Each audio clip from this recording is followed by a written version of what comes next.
At one point or another, I think we have all found ourselves feeling like this during a game of Rocket League. Oh my gosh, my teammates are so bad. How on earth did they get to this rank? Please, for the love of gosh, get me out! A ton of people think that solo queuing in Rocket League is an absolute nightmare. That is, until today. Today we'll be discussing the keys to solo queue success so that you can rank up regardless of who your teammate is. We'll kick things off by breaking the keys down in detail, and then we'll see them in action in a live example. Let's start by talking about the kickoff, as this is the thing that will set the tone for the entirety of the match. As the further person back, standard procedure in a higher level 2v2 is for you to cheat up on the kickoff. The important thing is, as you move up in the ranks, if you are doing anything other than cheating up, it is very beneficial to communicate this to your teammate through quick chats. So maybe you want to have the ball go back left, say on your left, or need boost. Generally will communicate to your teammate what you want them to do. Or if as the second man back on kickoff you are in this position and you want the person to fake the kickoff, saying I got it or faking, will communicate that idea to them as well. But it's really important as the second man back for you to communicate to your teammate exactly what they should be doing on the kickoff. Now, particularly on the first kickoff as the person going for it, when you go for this kickoff, you want to keep an eye on what the second man on the opposing team is doing. If you see that they are going for one of the back boosts, then you would love to have the ball kill in the middle of the field, regardless of what your own teammate is doing. If it kills, there's no immediate threat on your own net, because the second man back will have to make a run up the field to get possession of the ball. If you see that the second man is cheating up, then it might be a good idea to get the ball out of the middle. The reason being, you don't know what your teammate's doing. If they're not cheating up, and the ball kills and your opponents have cheated up, now you've just given them a free possession and it's a free attack on your own net. So as the person going for kickoff, it is your responsibility to try to put the ball in a safe place off of this initial challenge. After this kickoff, we want to make note of what our teammate did, and going on throughout the game, we will adjust our kickoffs accordingly based on what they prefer to do. Now, the second key to playing well in solo queue is having good awareness of the situation your teammate is in and adjusting your play accordingly. So let's look at an example right here of where I do this quite poorly. So you see here my teammate is falling into our opponent's half, kind of boosting in this direction, not gonna really be able to get back into the play all that quickly. We can see that our opponent here is turning towards the ball, so if we're gonna go for this, we need to go as fast as humanly possible, get a touch on this ball, and probably push it out to the right side. If we have any hesitation here, we need to understand, okay, teammate's not gonna be back, so we should probably just wait and see what happens here, instead of diving in for a challenge, because if we lose it, now we've just given these guys a free counterattack. So what we'll see here is me not taking into consideration at all what is going on with my teammate. We'll just dive in for this challenge, get beat out, and just like that, it is an open net the other way.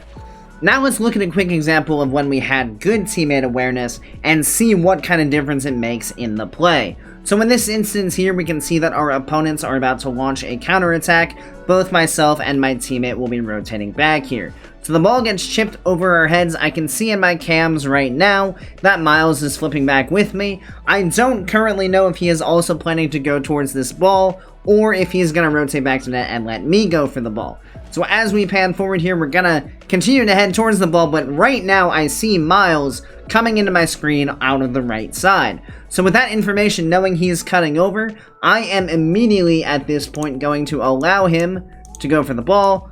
I will peel back behind him, allow him to take the first challenge, and then I will be there to follow up based on what happens.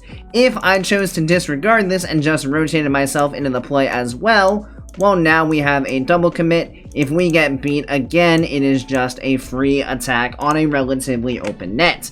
So in this instance here, we're going to recognize, okay, he has first challenge, we'll take the boost, and now again, looking at the situation here, Miles has landed, he's kind of out of the play, but we can see based on his movement that his intentions are to head towards our opponent who looks like they're going to be trying to control the ball. So with that in mind, I am not going to dive in here, because number one, I don't have any support back behind me anytime soon. So if I dive and get clean beat, once again, that's just an open net. So we want to buy a little bit of time by playing this kind of slow, see if this develops into anything, and at the very least, even if it doesn't, we have a better idea of what's going on here, so we know exactly how we'll want to attack it. At this point, we really just want to buy as much time as possible for our teammates to either make a play on the ball carrier or be able to get back towards us a little bit. So you can see now Miles is starting to boost back. So okay, we'll go for this challenge here, see if we can slow this ball down. Miles is now back in the play and can get the next challenge. And just like that, we're able to push back out of the defensive half. So as you can see, understanding what your teammate is doing, what they're planning on doing, and the situation they're in really determines what you are able to do. If your teammate's out of the play, diving in on a 50-50 ball really isn't what you should be going for. Now, the third key is that you want to try to make life as easy as possible for your teammates. You're going to do this in a couple of ways. Number one, you want to simplify your gameplay as much as possible. Reason being, when you don't have the advantage of communication, it is incredibly important for your teammate to be able to understand what you're trying to do by how your car is moving. If you try to do things that are too complicated, you're going to end up confusing your teammate, and it's going to result in a pretty bad time for both of you. The second thing you can do to make your teammate's life easier is all about how relevant you remain in the play, even when you're not necessarily on the ball. And we're gonna see a couple of examples right here. So we're gonna be rotating back. We can see our teammate has some touches on this ball here over in the corner. He has one opponent threatening him, and then there's another opponent sitting here in the midfield.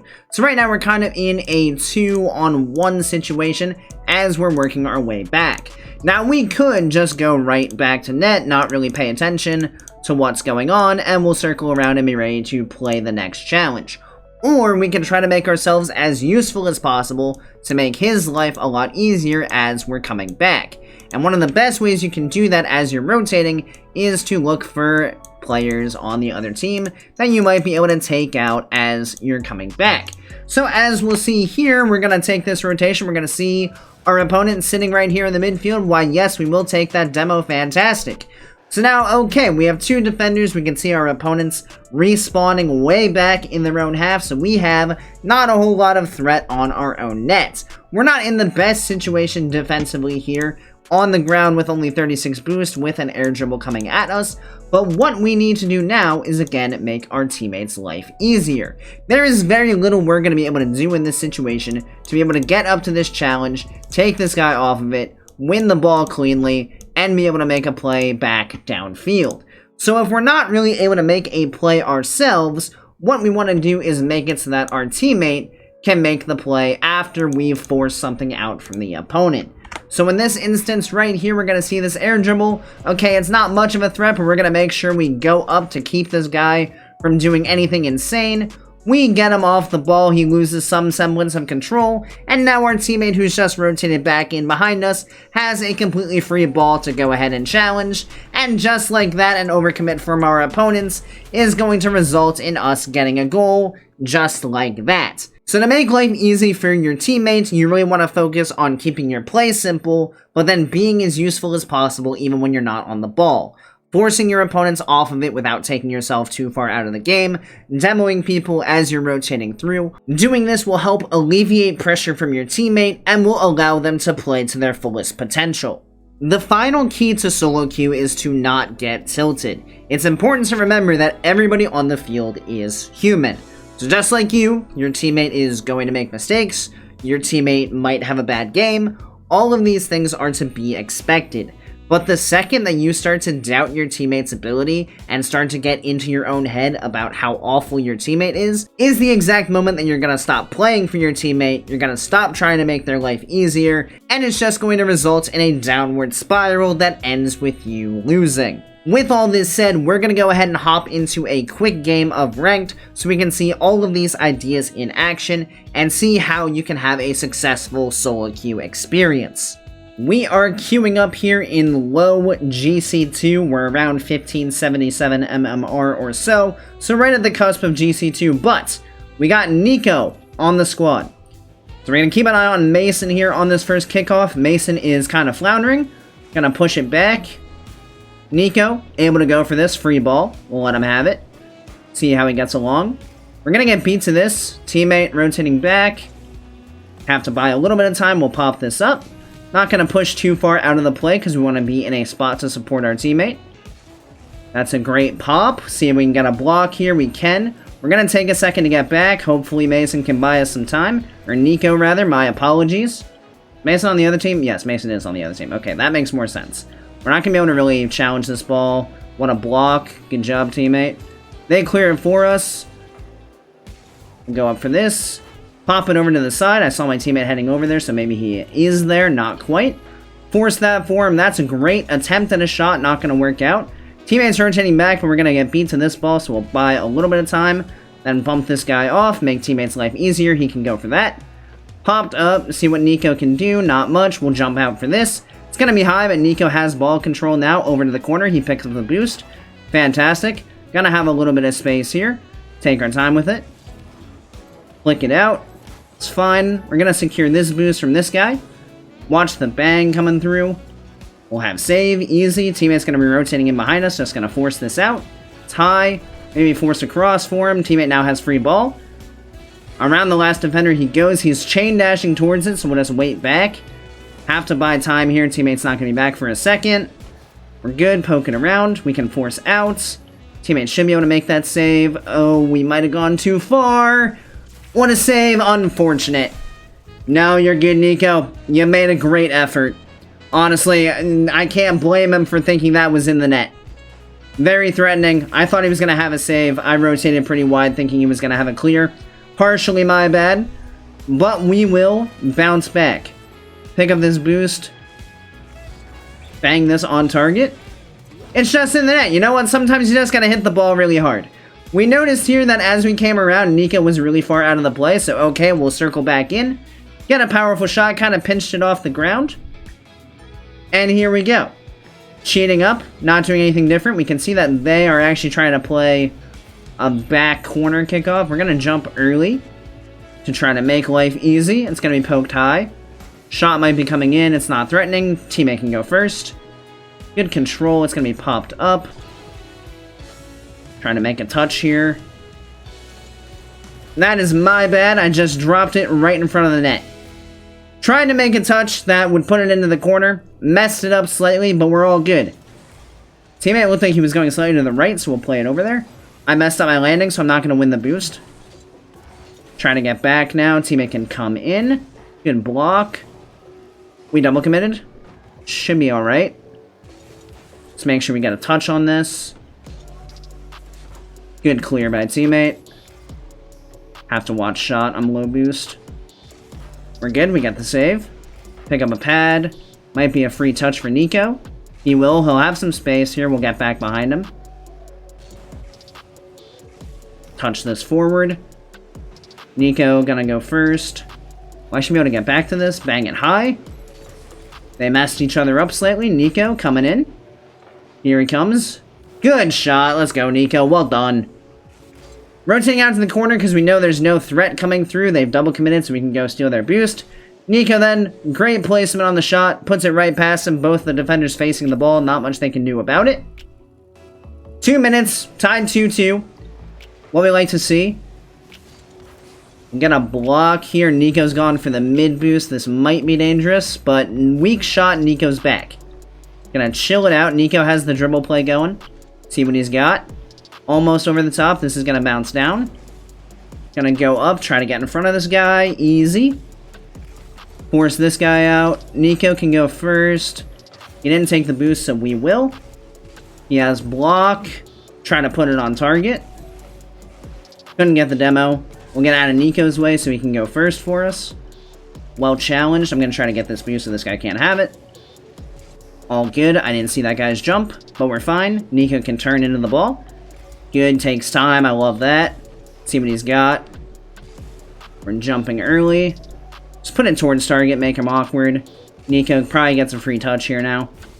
He would have. I don't like where this is going. We're just going to wait. 50. That's fine. Poked over to the side. Nico can have that. See how we get along. Gonna just wait. Come in for the challenge there. Not a great touch. Cut over for him. We have speed, so we'll make a play. Nico can have that one. Free ball, free space. Up the wall he goes. Around one. Very nice. See what he's got. Clear's gonna come this way. It's a good beat. I wasn't ready for it, though. I didn't think it was gonna win that. What a touch. I might have overcommitted. Nico can get back. What a save. I'm interjecting myself into the play. This is what happens when you don't play simple and you start to confuse your teammate. We're gonna play calm here. Bang that out. Should be fine. It's into the midfield, but no one's there. Thought Nico might be able to come forward, but it looks like he might be low boost, so we'll just wait.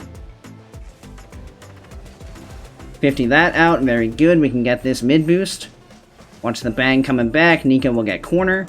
He gets ball control. See what happens. No demos coming, so we'll just chill. On the ground into overtime we go. Keep up the solid play.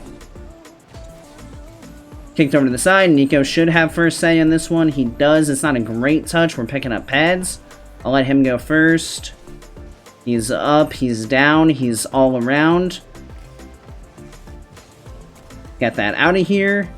I didn't get the boost. We're just going to act like we have plenty. And we're going to go get their corner. It's fine. Nico should be fine. Pop that high. He's awkward. Nico's gonna go first. We'll just wait. I can't shoot this. This guy's awkward, though. Nico, go ahead. Nice. Let's go. Just chilling out, waiting to see what happens. And just like that, we get the game win. So as you can see, even in as high a rank as GC2, you just gotta keep your eye on your teammates, play for them, and you have fantastic results like this. I do hope you guys found this video helpful. If you enjoyed, make sure you click that subscribe button right down below so you make sure you don't miss any future Rocket League content. And if you'd like to be more involved in this community, make sure you join my Discord link down in the description. So thank you everybody so much for watching. I hope you have a great rest of your day, and I'll see you next time. See you later, guys.